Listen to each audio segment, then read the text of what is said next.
একবার ৩ যুবক পথ চলছিল। হঠাৎ প্রবল বৃষ্টিতে এক পাহাড়ের গুহায় আশ্রয় নেয়, কিন্তু একটা বড় পাথর খসে পড়ে গুহার মুখ পুরোপুরি বন্ধ হয়ে যায়।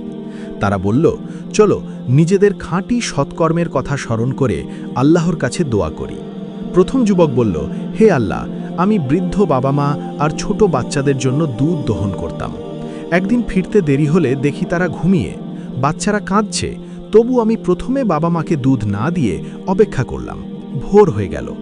যদি এটা শুধু আপনার সন্তুষ্টির জন্য হয় তাহলে পাথর একটু সরান।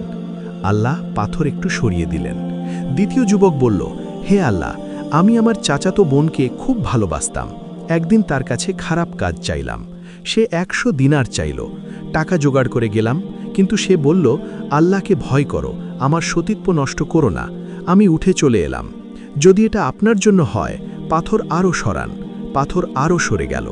তৃতীয় যুবক বলল, হে আল্লাহ, এক শ্রমিককে চালের বিনিময়ে কাজ দিয়েছিলাম, সে মজুরি নেয়নি। আমি সেই চাল দিয়ে অনেক গরু বাছুর বানালাম।